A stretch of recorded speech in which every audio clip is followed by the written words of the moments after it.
Hello दोस्तों, मैं पूजा booster sociology में आप सबका स्वागत करती हूँ।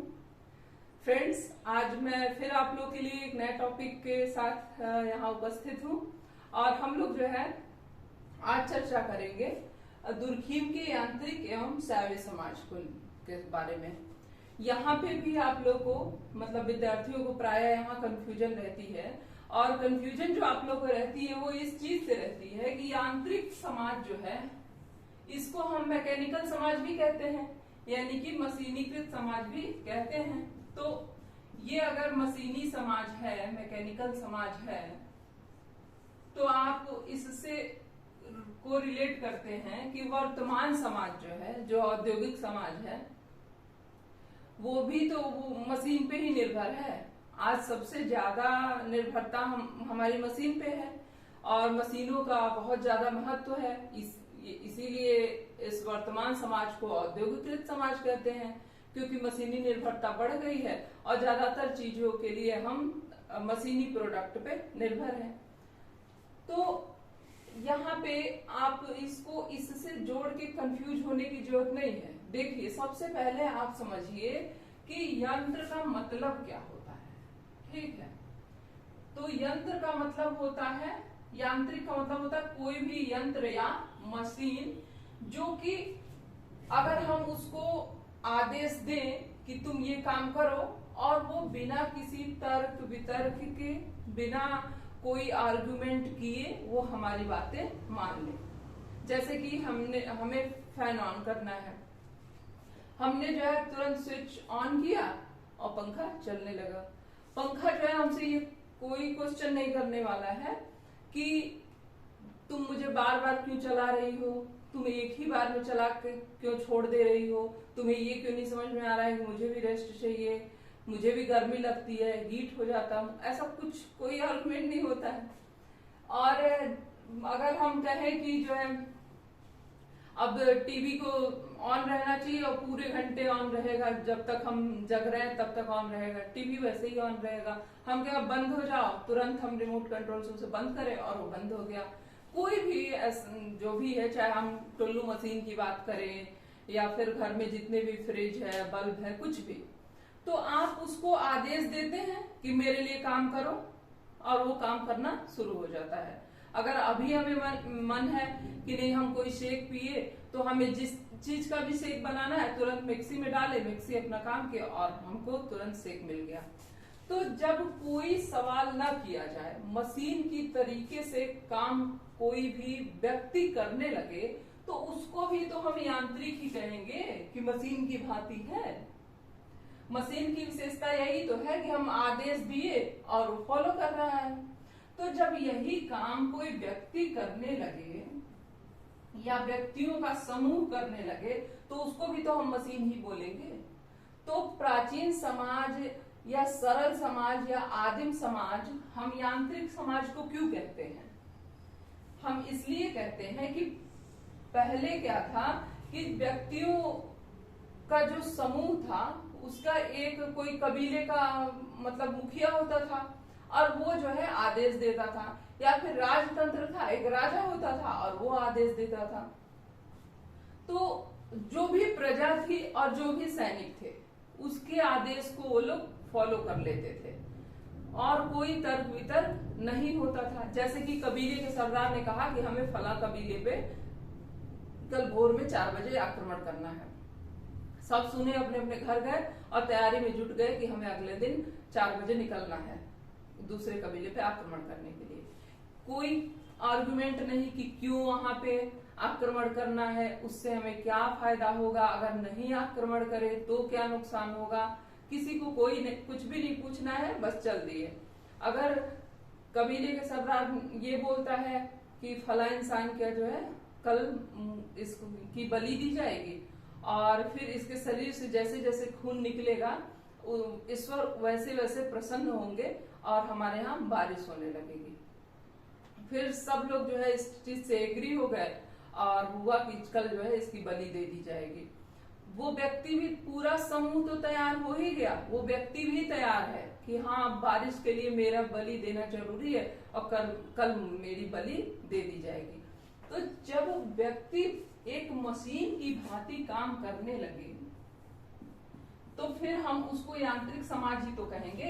ये दुर्खिम अपने इस सिद्धांत में क्या बताते हैं, समाज की प्रकृति ही तो बता रहे हैं कि जो सरल समाज है वो यंत्र के समान था, उसकी प्रकृति यांत्रिक थी। तो जब वो प्रकृति यांत्रिक थी तो उस समाज को हम यांत्रिक समाज ही तो कहेंगे। फिर उसको वर्तमान मशीन से, औद्योगिकरण से जोड़ने की कोई जरूरत नहीं है। जिस तरीके से मशीन काम करता है उसी तरीके से उस समय व्यक्ति काम करते थे। जो मशीन की प्रकृति होती है आदेश को फॉलो करने की, अनुसरण करने की, वही प्रकृति उस समय वहां व्यक्तियों की थी। ठीक है, चेतना जो थी वो सामूहिक थी, सबके लिए थी, कोई व्यक्तिगत अपने लिए नहीं सोचता था। समूह क्या कह रहा है वो कहना था, समूह क्या कर रहा है वो करना था। मतलब उसमें अपनी व्यक्तिगत चेतना का कोई इस्तेमाल नहीं था। जो भी चेतना थी समूह के लिए थी, सामूहिक थी। इसीलिए हम दुर्खिम इस समाज को यांत्रिक समाज कहते हैं, मशीन से तुलना करते हैं। अब आते हैं हम लोग सार्वरी समाज। देखिए, आज मैं आप लोग एकदम सीधे टू दी पॉइंट इसलिए आ गई ताकि हम लोग का वीडियो का ड्यूरेशन ना बढ़े, क्योंकि कोशिश करने के बाद भी मैं 10 के ऊपर पहुंचा दे रही हूँ। देखिए, अब सार्वरी समाज समझिए। तो इसमें समझने से पहले हम सबसे पहले ये देखते हैं कि सार्वरी का मतलब क्या होता है। तो सार्वरी का मतलब होता है शरीर। ठीक, सार्वरी का मतलब होता है शरीर, यानी कि वर्तमान समाज की जो प्रकृति है वो शरीर की भांति है। जिस तरीके से शरीर विभिन्न अंगों से मिलकर बना होता है उसी तरीके से वर्तमान समाज विभिन्न सामाजिक अंगों से मिलकर बनी है। और जिस तरीके से शरीर पे सारे अंगों पे निर्भरता है, सब एक दूसरे पे निर्भर हैं, उसी तरीके से समाज में भी सभी अंग एक दूसरे पे निर्भर हैं। क्योंकि वर्तमान समाज की विशेषता है श्रम विभाजन और विशेषीकरण। प्रत्येक व्यक्ति का काम बटा हुआ है और वो उस विशेष काम को करता है। इस तरीके से उसके अंदर बार बार वो काम करने से विशेषीकरण की क्षमता आ जाती है। तो जब सबका काम बटा है, सब अपने अपने काम में विशेषज्ञ हैं, तो इस तरीके से एक निर्भरता एक दूसरे पे बन गई है, बिल्कुल उसी तरीके से जिस तरीके से शरीर के अंग एक दूसरे पे निर्भर है। मान लीजिए आपके सिर में दर्द है और आपका पूरा शरीर स्वस्थ है, शरीर के किसी अंग में कोई परेशानी नहीं, लेकिन सिर जो है में बहुत तेज दर्द है, सिर एकदम फटा जा रहा है। फिर अब आप किस स्थिति में हैं? आप वीडियो नहीं देख सकते हैं, आप पढ़ नहीं सकते हैं, आप लिख नहीं सकते हैं, आपको किसी से बात करने का मन नहीं होगा, आपका फेवरेट मूवी क्रिकेट भी आ रहा होगा तो आप उसे मन लगा के देख नहीं पाएंगे, एक चिड़चिड़ापन हो जाएगा। जबकि पूरा शरीर स्वस्थ है, दिक्कत कहाँ है? सिर्फ सिर में दर्द हो रहा है, लेकिन पूरा शरीर प्रभावित हो गया, क्योंकि अंगों में इतनी निर्भरता है कि एक अंग भी अगर डिस्टर्ब होता है तो पूरा शरीर डिस्टर्ब हो जाता है, पूरी प्रक्रिया ही डिस्टर्ब हो जाती है। उसी तरीके से वर्तमान समाज में है कि किसी एक अंग में भी समस्या आ गई, समाज की किसी एक इकाई में भी अगर समस्या आ गई तो पूरा समाज ही जो है अव्यवस्थित हो जाता है। इतनी निर्भरता बढ़ गई है। जैसे कि मान लीजिए कि आपके यहाँ जो लाइट वाले हैं वो हड़ताल कर दिए, ठीक, लाइट वो कह रहे हैं कि अब लाइट की सप्लाई नहीं की जाएगी, जो भी उन लोग का मैटर हो, पेमेंट बढ़वाना चाह रहे हैं चाहे जो भी हो। अगर वो बिजली की सप्लाई बंद कर दिए और आपके यहाँ सब है, सबकी तबीयत सही है, सब लोग स्वस्थ हैं, घर अच्छा है, खाने पीने का सारा सामान है आप लोगों के पास, लेकिन अब क्या क्या आपके यहाँ नहीं होगा? अब आपके यहाँ पानी की सप्लाई बंद हो गई, आपके यहाँ लाइट नहीं जल सकती है क्योंकि इन्वर्टर कितनी देर काम करेगा। फिर आपके यहाँ मतलब घर में अंधेरा हो गया, आपका फ्रिज काम नहीं करेगा, जो भी उसमें सामान रखा गया है सब सड़ने लगेगा। आप जो है मिक्सी में जो शेक पी रहे थे वो भी नहीं पी सकते हैं। मतलब बहुत सारी चीजें हो जाएंगी, आपको ठंडा पानी नहीं मिलने वाला है, आपकी जो भी दवाइयां हैं अगर उसे फ्रिज में रखना है वो खराब होने लगेंगी। मतलब पूरी व्यवस्था गड़बड़ा गई, खाने पीने सोने की, सब किसी की नींद नहीं पूरी हो रही है, पूरे मतलब ना सिर्फ आपके घर के बल्कि उस मोहल्ले में जो नहीं, जहाँ पे लाइट की सप्लाई नहीं है, पूरा मोहल्ला डिस्टर्ब हो जाएगा, जबकि सब सही है। क्या दिक्कत है? सिर्फ एक बिजली की सप्लाई नहीं हो रही है। तो हम ऐसा नहीं कर सकते हैं कि नहीं कोई बात नहीं, वो लोग हड़ताल है तो हम लोग बिजली बना लेंगे और अपना सब टुल्लू मोटर फ्रिज सब चला लेंगे। कर पाएंगे क्या? नहीं कर पाएंगे, क्योंकि हमारे अंदर वो विशेषज्ञता ही नहीं है, हमारे श्रम के विभाजन में वो आता ही नहीं है, हम वो काम करते ही नहीं है। हमारा काम जो नौकरी करना है, पढ़ाना है, तो हम वो कर रहे हैं। तो हम जब उसमें विशेषज्ञ ही नहीं है, हमारे विभाजन में आता ही नहीं है, इसीलिए तो हम उस पर निर्भर है। तो देखिए, जिस तरीके से एक जगह समस्या आने से पूरा शरीर डिस्टर्ब हो गया, सेम वैसे ही चीजें समाज में भी दिख रही है कि नहीं? वर्तमान समाज में दिख रही है ना, कि एक जगह समस्या होने से पूरा समाज प्रभावित हो रहा है। तो इसीलिए वर्तमान समाज को शारीरिक समाज यानी कि शारीरिक समाज से तुलना की गई, शरीर से तुलना की गई है इसको, और इसका नाम शारीरिक समाज दिया गया है।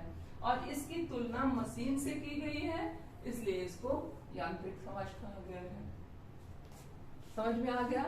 अब आप लोग से कभी भी क्वेश्चन पूछा जाए कि दुर्खीम ने कि यांत्रिक समाज का तात्पर्य क्या है, तो आप सरल समाज, आदिम समाज, प्राचीन समाज ही लगाएंगे, न कि औद्योगिक समाज। औद्योगिक समाज तो ये है ना, ये है औद्योगिक समाज, क्योंकि अब निर्भरता बढ़ी है, सब जो है प्रोडक्शन पे निर्भर हो गए हैं। अब यहाँ पे बिजली उद्योग जैसे ही अपना काम करना बंद की, हम सब परेशान हो गए। अगर कपड़े मिल, जो कपड़े का मिल है, अगर उसमें कर्मचारी हड़ताल करते या फिर वहां की मशीनें खराब हो गई, वहां पे बिजली का सप्लाई बंद हो गया, तो फिर कपड़े की सप्लाई बंद हो जाएगी। और जब कपड़े की सप्लाई बंद हो जाएगी तो मार्केट में कपड़ों का दाम महंगा हो जाएगा। जब कपड़ों का दाम महंगा हो जाएगा तो फिर जो है लोगों की जेब से पैसे ज्यादा खर्च होने लगेंगे। पैसे ज्यादा खर्च होंगे तो गरीबी के लक्षण दिखाई देने लगेंगे। तो यानी कि वर्तमान समाज शरीर की भांति एक दूसरे पे निर्भर है। ठीक। और पहले समाज में क्या था कि यंत्र के भांति लोग आदेशों का पालन करते थे, कोई तर्क वितर्क नहीं, कोई व्यक्तिगत चेतना नहीं, जो कहा जा रहा है वो कर रहे हैं। लेकिन वर्तमान में व्यक्ति के अंदर व्यक्तिगत चेतना है। आपसे कहा जाए कि आप जो है फला का ही वीडियो देखिए, फला इंस्टीट्यूट में ही एडमिशन लीजिए, तो आप नहीं लेंगे, क्योंकि आपके अंदर व्यक्तिगत चेतना है। आपको पता है क्या सही है क्या गलत है, मैं कहाँ कंफर्टेबल हूँ कहाँ नहीं कंफर्टेबल हूँ, मुझे किसका समझ में आ रहा है किसका नहीं समझ में आ रहा है। तो इसे हम व्यक्तिगत चेतना कहते हैं, जो कि उस समय पे नहीं थी। लोगों के अंदर सामूहिक चेतना थी और वो यंत्र की भांति आदेश को फॉलो कर लेते थे। ठीक। तो आई होप, मुझे लग रहा है आज मैंने आप लोगों को 10 मिनट में ही ये चीजें समझा दी है। और अगर आप लोग को ये टॉपिक अच्छा लगा तो आप लोग कमेंट करिए, लाइक करिए। और अगर अभी भी कोई परेशानी है तो आप हमें जरूर बताइए कि आपको दिक्कत कहाँ आ रही है, हम उसको सॉल्व करेंगे। तो फिर ठीक है फ्रेंड्स, मिलते हैं कल एक नए टॉपिक के साथ, एक नए टॉपिक पे चर्चा करेंगे और फिर उस डाउट को सॉल्व करेंगे। ठीक है क्लास, थैंक यू।